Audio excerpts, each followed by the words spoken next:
students, and welcome to our next lesson. Today we will be continuing with the intermediate book, Unit 3, and today we will be focusing on reading and listening. So we will start at page 26. We are going to be reading about a person called Sherlock Holmes. Who has heard of Sherlock Holmes? I have. What do you know about him, Mr. Lou? He is a brilliant private detective. Yes, he is. He was a detective. Mr. Paul, what do you think his nationality was? British. He was British. And he lived in, Mr. Lou, Chicago, London or Edinburgh? London, I believe. He lived in London. And stories about him first appeared when, Mr. Paul? I think they first appeared in the 19th century. Yes, quite correct. We are going to read a Sherlock Holmes story called The Three Students.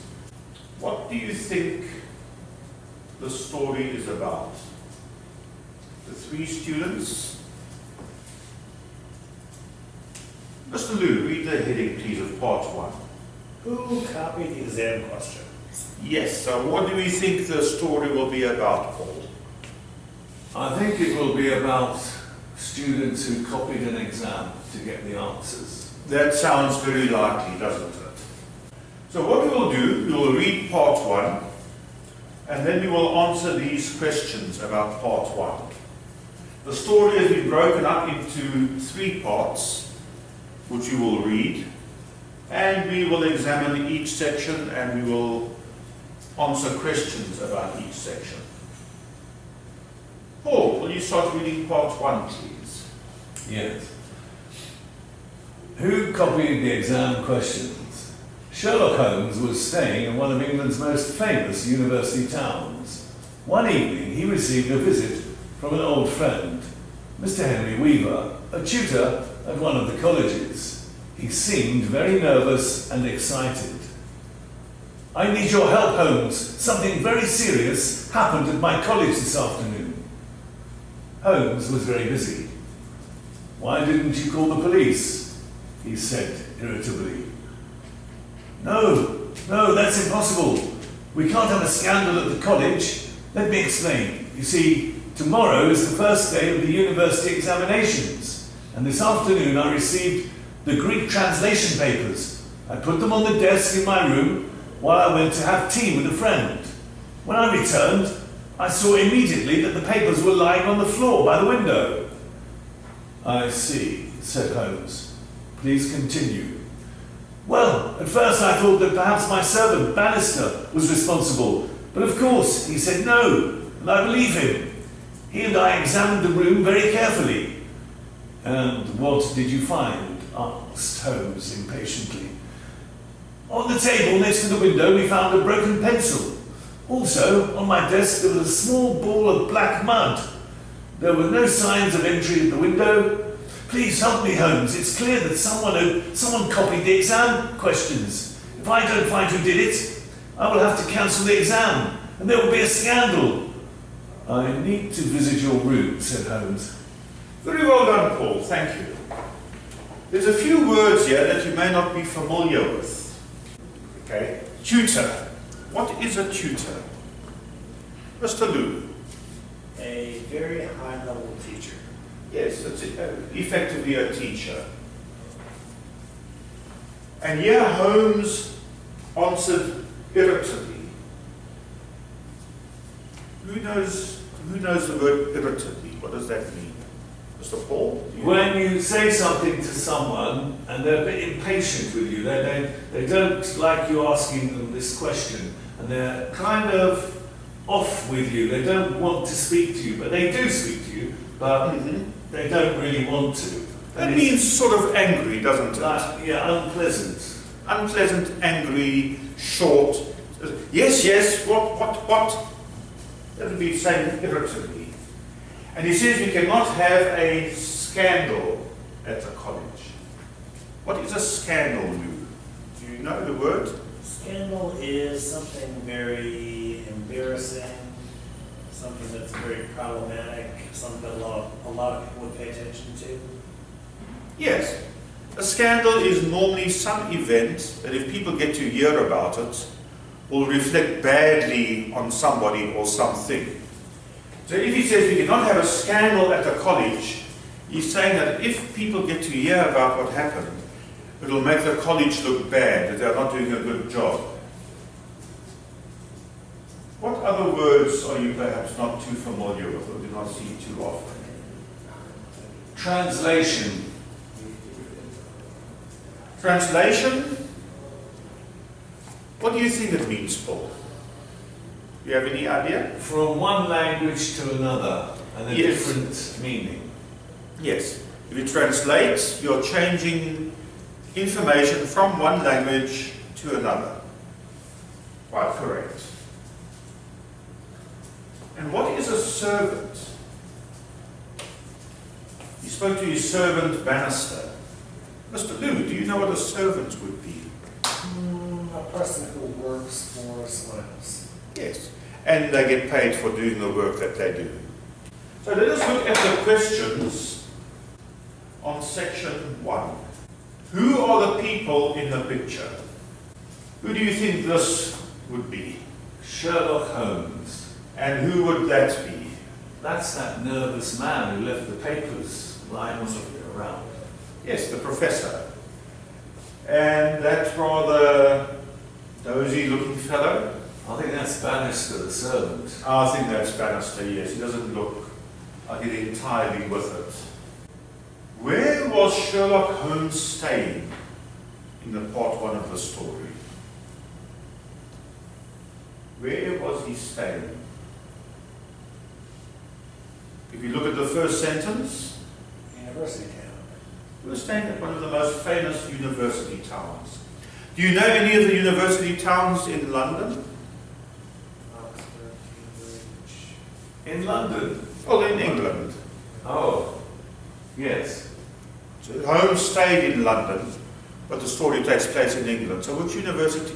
What are the possible university towns, do you think? Some of the possibilities. Oxford, Cambridge. Yes, exactly.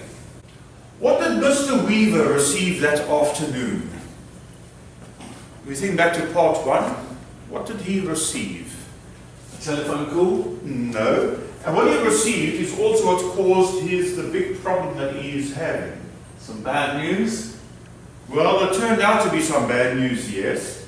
But he was brought something physical that he had in his study. The papers. He was brought some papers. What papers were they? Translation papers? Mm-hmm. He received the Greek translation papers. What was lying on the floor when he returned to his room after tea? The exam papers. Yes, exactly. Lou, why couldn't Mr. Weaver call the police? Because he was afraid there would be a scandal. Yes, he was afraid there would be a scandal and everybody would get to hear that the university was not doing a good job. Paul, who is Bannister? He's the servant. He's the servant.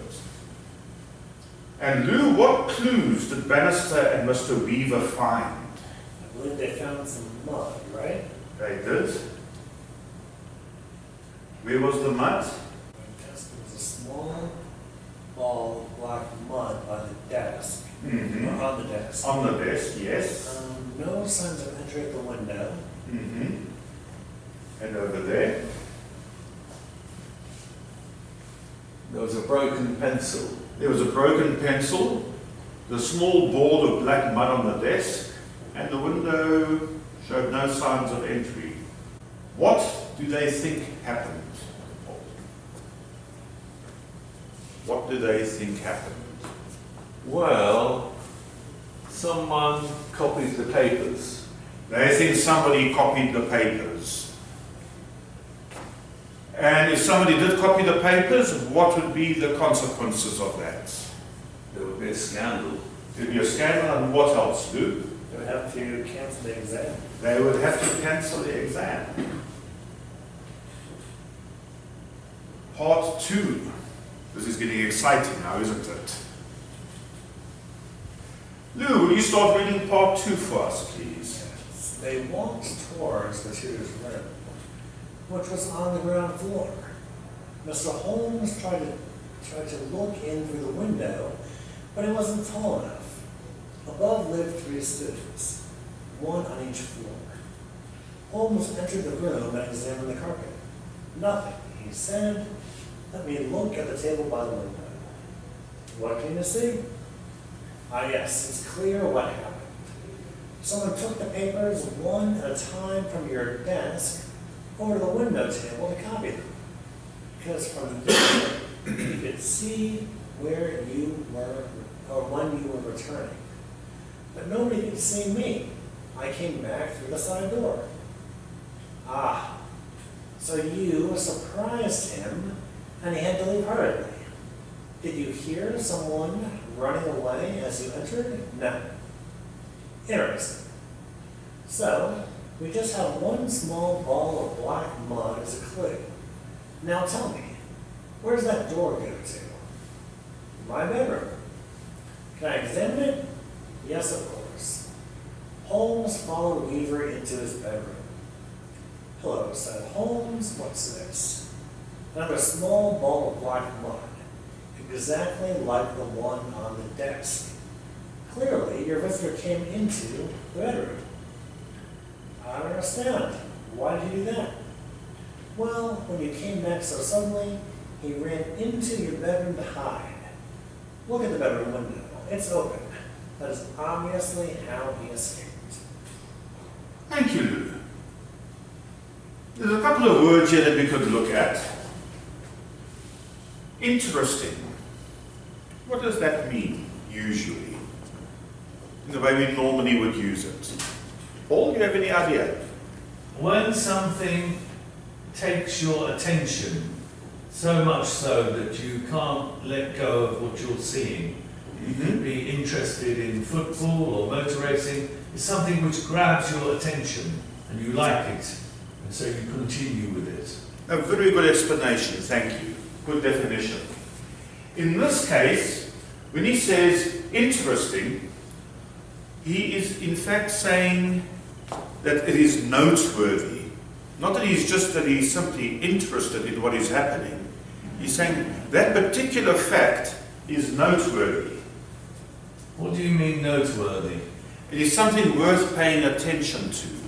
So when he says here, interesting, it means that he finds it worth paying attention to the fact that there is one small ball of black mud as a clue. The other word I think we might want to have a look at was suddenly. He came back suddenly. What do we mean by that, Luke, do you think? Very quickly. And unexpected. And it was unexpected. Whoever was in his study was busy with something, and he was surprised to see the professor coming back without any sort of warning. Do you think it was the professor? I don't know. It's a very puzzling situation. Puzzling? What does that mean, teacher? It means that it is very difficult to understand exactly what is going on. I mean, the things that happen, there seems to be no pattern to it. We don't understand Pattern? What is pattern? There seems to be no sequence of events. Oh, sequence of events. What's that? It means the way that things happened. Things started with that. He got the papers, then he came back and he found little balls of mud in his study, and he found Study? his room where he keeps his papers and his books. Oh. And there was a broken pencil, so it's all rather puzzling. You know, what really happened here? I see. So concerning part 2, are these sentences true or false? The tutor's room was on the same floor as the 3 students. False. False. Holmes couldn't see into the room through the window. True or false? True. He wasn't tall. He wasn't tall enough. He found excuse me, did you say true or false? He said true. Oh, he said true, yes, sorry. But is it true or false? It is true, he could not see through the window. Tall enough. He was not tall enough to see through the window. Oh, what happened? Holmes tried to look in through the window, but he wasn't tall enough. Number 3, he found a clue on the carpet. Paul. True or false? True. What did he find? A couple of balls of mud Yes, he did. and a broken pencil. And a broken pencil. The papers were next to the window because it was easier to read them in the light. Lou. False. They were by the window so that he could see who was coming as he was coming. Yes. And Paul, the intruder, saw Mr. Weaver returning. Did he? I think, yeah, maybe true. False. He heard him and then quickly ran to the bedroom. He wasn't able to see him out the window, right? Yeah, he came back suddenly, so he caught the intruder by surprise. Oh. So he saw him, but only as Mr. Weaver was right there, so it was at the last moment. So he came back quickly and He came back- unexpectedly. Exactly so. You Suddenly. understand the word unexpectedly? Yes. Tell me. It's when you don't expect something to happen suddenly, out of the blue. Very good, Paul. Number 6, Lou. He escaped through the study window. False. He went through the bedroom window. And Paul, Holmes found another clue in the bedroom. True. What did he find? He found another ball of mud. Look at it. It's very important that we understand all of these facts and try and put this all together. Factors? Hello, a fact is something that is true. Oh. Hello, said Holmes. What's this? Another small ball of mud? Exactly like the one on the desk? Teacher, what's exactly? It means, in this case, exactly the same. It means there's no difference between the two. I see what you mean, teacher. The one looks exactly like the other. Let us check our answers. Yes. The first one, false. The tutor's room was on the ground floor.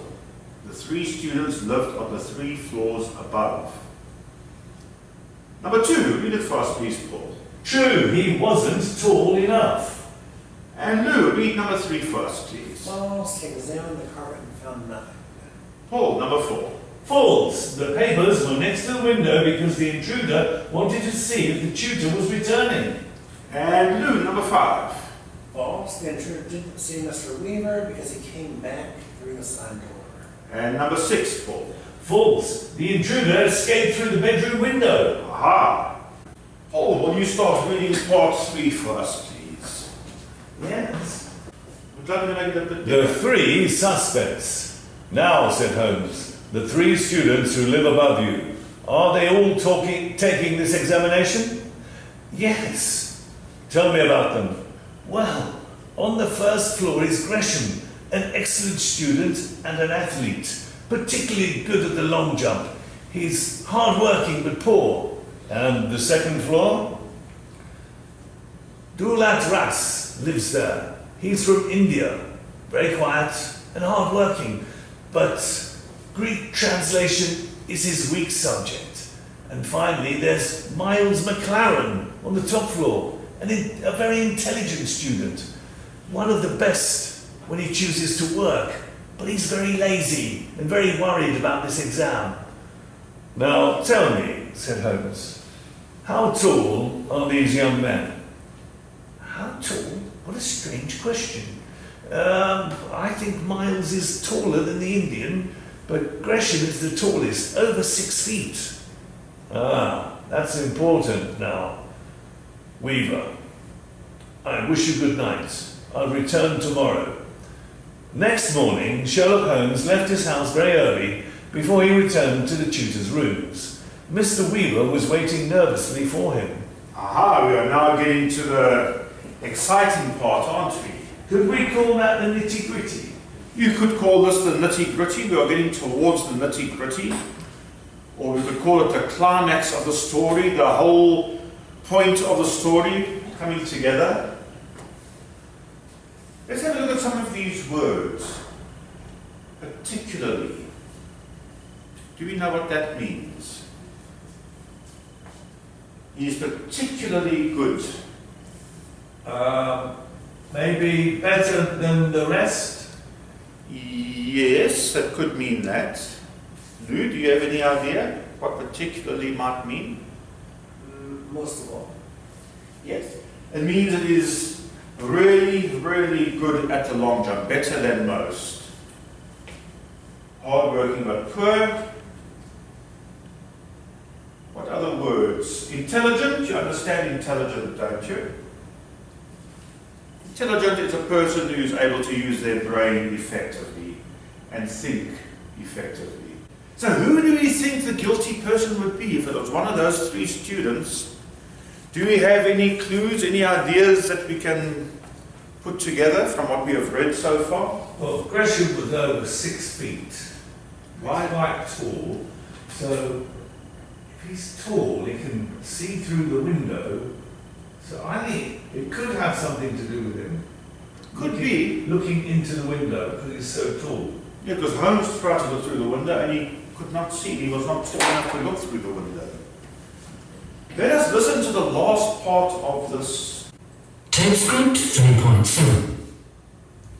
Tell me, Holmes, what have you found out? Can the examination take place? Yes, the mystery is solved. But who? Which student? Please ask Mr. Gresham to join us. Gresham, can you come here, please? What is it? What's happened? Close the door, Mr. Gresham. Now, tell me honestly, why did you do it? How did you do it? Oh no. I'm sorry. So sorry. Come, Mr. Gresham. Perhaps it's easier if I speak. You see, when I learned that you, Gresham, were an athlete and a long jumper, I understood immediately. This is what happened. That afternoon you were returning from practicing your sport. You were carrying your jumping shoes. You passed your tutor's window, and because you were very tall, you could see the papers on his desk. Then you saw that the door was open, so you entered, put your shoes down on the desk, and moved to the window to copy the papers. Am I right so far? Yes. Yes. Suddenly, you heard your tutor at the side door. You picked up your shoes, leaving some mud on the desk, and ran into the bedroom. What you didn't see was that as you climbed out of the window, more mud from your shoes fell to the floor. This morning, early, I went to the sports ground and collected a sample of the same mud. Is this all correct, Mr. Gresham? Yes, it is. I feel so bad, so guilty and ashamed. But can I just show you this, Mr. Weaver? What is it? It's a letter. I wrote it in the middle of the night. Read it, please. In it I say how sorry I am for what I did. Ah, yes. And you say you are not going to take the examination. Oh, and you're going to leave the university and go to Africa. Yes, I am. Gresham, I am really pleased to hear that. Well, Mr. Weaver, Mr. Gresham, time for my breakfast, I think. I hope the exams go well, Mr. Weaver. Good luck in Africa, Mr. Gresham. Goodbye. Thank you, Holmes. It was a lucky chance that you were staying in town at this time. So, do we think Holmes was very clever to solve that mystery the way he did? Lou? Yes, that was clever. Yes, I think it was. We call that deduction. When you look at certain facts and things, and from that you can tell what actually happened. Deduction. Deduction. Right. And Paul, why did Gresham decide not to take the exam? He was feeling guilty. He was feeling guilty. Do you think that's why he decided to go to Africa? Or do you think he had been thinking about going to Africa before that? I think he'd been thinking about going to Africa for some time. Yes, I don't think he decided that he had done a bad thing and the best thing to do now was to go to Africa. Good. Well done, guys. let's do a little bit of language work and a bit more vocabulary work. I want you to put these verbs into the past tense. And at the same time, I want you to tell me which of those verbs are irregular. A regular verb in the past tense gets an ed on the end, usually. While an irregular verb, the form of the word changes. So the first one, receive and received. Lou, is that regular or irregular? Regular. Yeah. Paul, find. Found. Regular or irregular? Irregular. Lou, say. Said, irregular. Paul, walk. Walked. That's W-A-L-K-E-D with a T sound. Walked. And it's a regular verb. Good. Lou, put. Put, irregular. Yeah. Paul, try. Tried with a D sound. Tried. That's a regular verb because it ends in ED. Correct. Lou, go. Went, irregular. Paul, can. Maybe? I would Could. say Okay, could. could. And that would make it an irregular. Irregular verb. And Lou, see. Said, irregular. Said. See. Oh, saw, sorry, Saw. saw, irregular. Yeah. Paul, copy. Copied. That's C-O-P-I-E-D with an id sound. So it's a regular verb. Excellent. Lou, think. Thought, irregular. Good. Paul, leave. Left. Irregular. Lou, examine. Examined, regular. And Paul, run. Ran. Irregular. Absolutely correct.